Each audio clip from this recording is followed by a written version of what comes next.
Yep. Okay. Today we are dividing polynomials.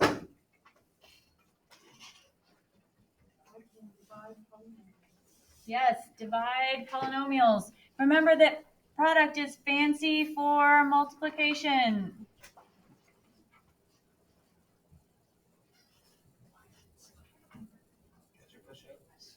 Okay, quotient is fancy for division. Sum is fancy for yes. And difference is fancy for subtraction. Okay, so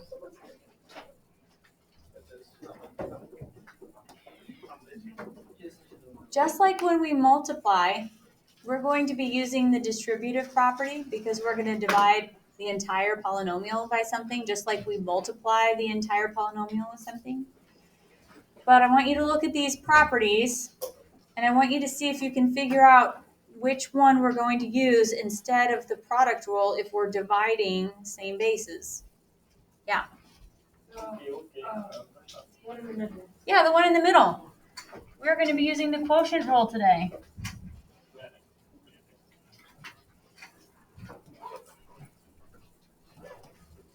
Okay, so a couple of reminders about the quotient rule.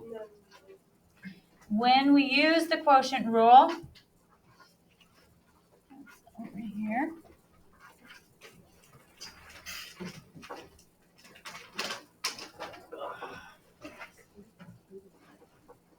do you guys remember what we do to the coefficients? Yeah, we're going to divide them. Do you remember what we keep? The base. And then what happens to the exponents? Yeah, they get subtracted.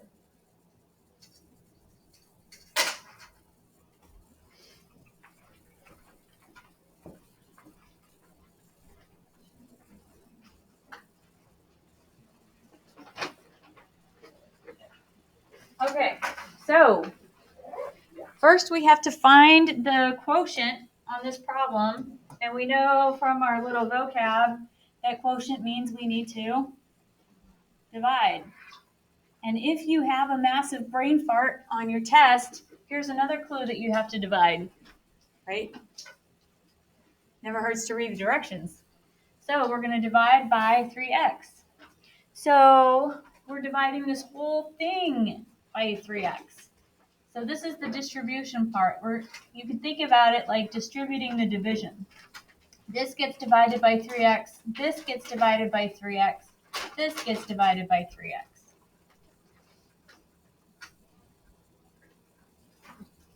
Now these turn into three really easy problems to simplify, okay? 9 divided by 3, 3. For the powers, just subtract your powers. 3x cubed, good. Bring down the minus. 3 goes into 6 twice. Subtract the powers. I get squared too. All right, last one, bring down the plus. 12 divided by 3, 4. 4x. Yeah, with just an x. Guys, that's it. Best day ever. What?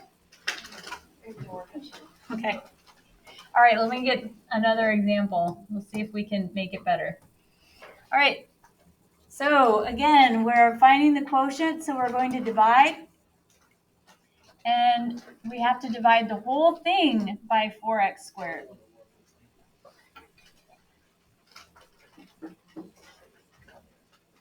Okay, so 8 divided by 4 gives me 4.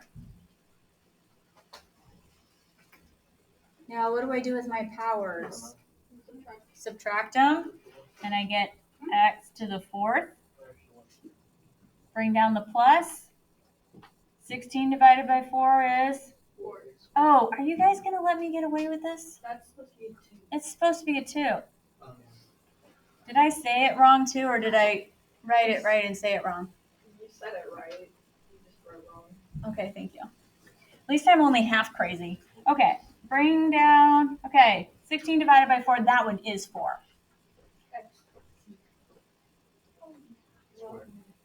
Square. Okay, minus. Okay, 4 divided by 4 leaves us with a 1. And what happens to the x squareds? Yeah. So what's x to the 0? 1. So if I already have 1, 1 times 1 is just 1. So that you can also think of it like the x squares cancel, right? My other class was thinking, well, if they cancel, isn't that 0? There's two types of canceling. There's canceling where we have, oops.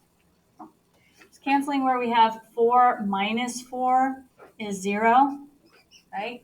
And then there's canceling where we have 4 over 4 cancels and makes a 1. Okay, there's the adding type of canceling, and then there's the multiplying type of canceling. Do you see the difference?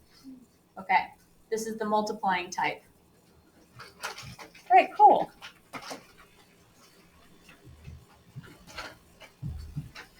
All right, now we have the area of a rectangle. What do you guys remember about the area of a rectangle? We know the perimeter is doing what to all the sides?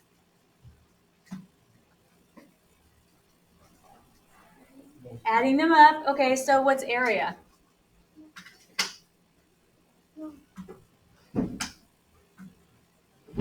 Okay, we got like 4 options. Add, subtract, multiply, or divide. Yeah.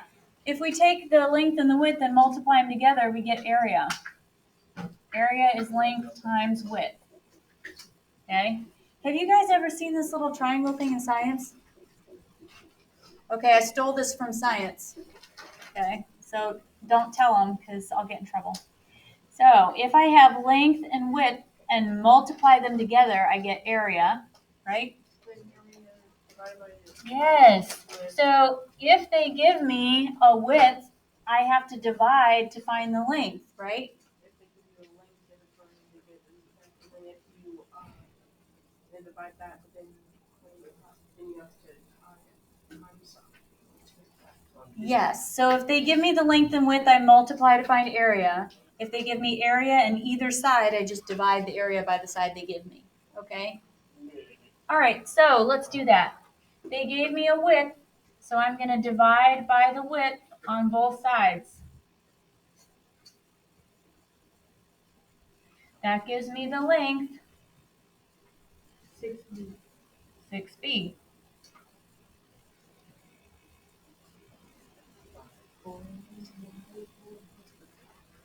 That's it.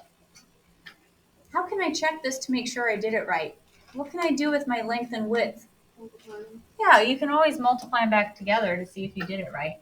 So if I take 2b squared and multiply it with 6b, I should get 12b cubed. Ta-da!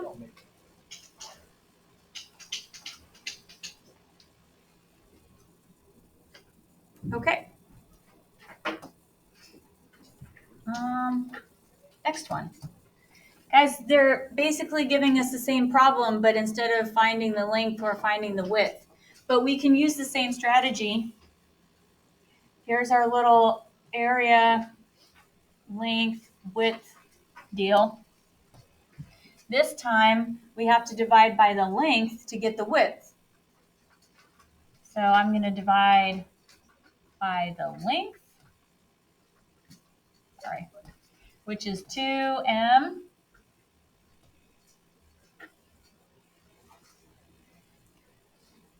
Okay, so my width is going to be 12 divided by 2, that's 6. How many m's, what power of m do I have left?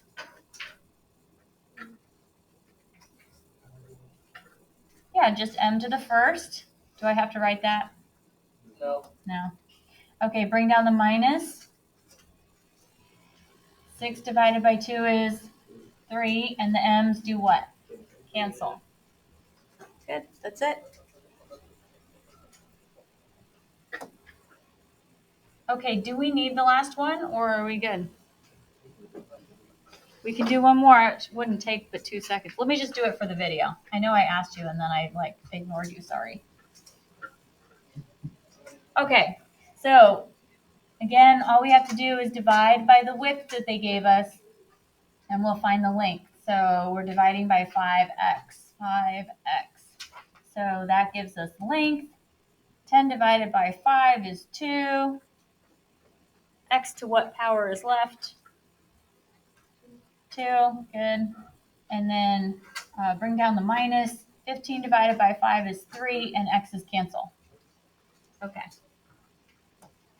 Thank you. Okay. We're going to do some of these review problems, and then we're going to save some of them for before our quiz. So we are quizzing tomorrow. Yay. It's our last quiz for Unit 2. We're going to review and have a test. Yay. All right, so inside of 8, if we are simplifying this radical, we are looking for the biggest perfect square. So you can either find a pink sheet or I gave you a little perfect squares list over here. What is the biggest perfect square hiding in 8?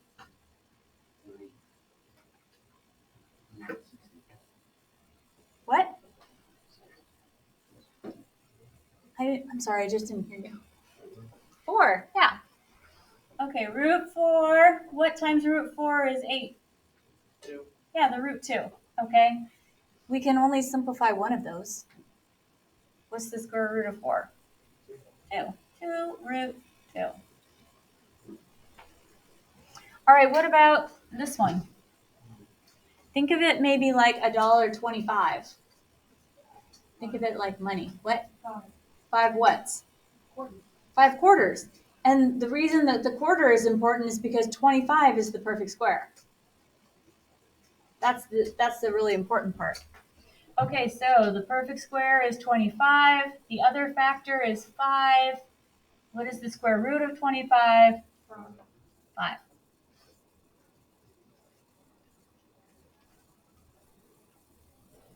Okay, do the last one. Biggest perfect square factor hiding in 27.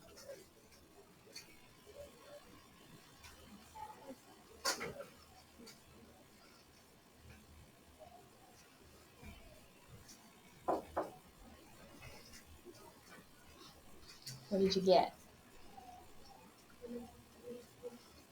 3 what? Yeah. Okay, so this ends up being root 9 times root 3, simplifies to 3 root 3. Do you guys see a kind of funny little pattern? Do you see that the insides and outsides are matching for these 3? Anyone have any idea why that might be? Look at your pink sheets. Those are perfect cubes. They're perfect cubes, right? So any perfect cube that we take the square root of is going to have the fun little pattern like this. Isn't that weird? Okay. I think that was just an accident that happened, but I just wanted to talk about it. All right. See if you can remember the converting rule.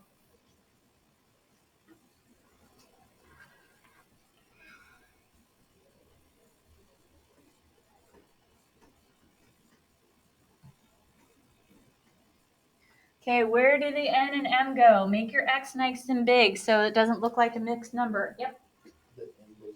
M goes on top. Finally, I got my M on top. Da, da, da, da, da, da, da.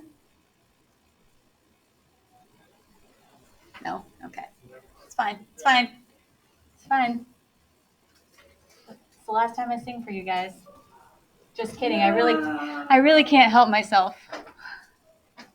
Shouldn't make promises I can't keep. Okay, so the 11 is going to be our base. And then we just have to figure out where the 3 and 7 go in our little fraction power. 3 on top. 7 on the bottom. Okay, let's do this one. 15 is the base. What? 1 over 3. Okay, do you guys want to do this one? 10 over 2. Okay, 10. 4 over 2. 4 over 2. Does that simplify? 10 to the what? Which is? 100. 100. I keep forgetting. Okay, now we're going to go the other way and put in simplified radical form. What about this one? What root? 2 is the root, right? It's the square root. Okay, what about this one? It would be 18 under, and then you don't have to write anything. I don't have to write the 2? Yeah, Okay. or the 1. So, when we first learned how to do this, we could have just left it as 18, but what do we now see hiding inside the 18? A perfect square. What is the perfect square?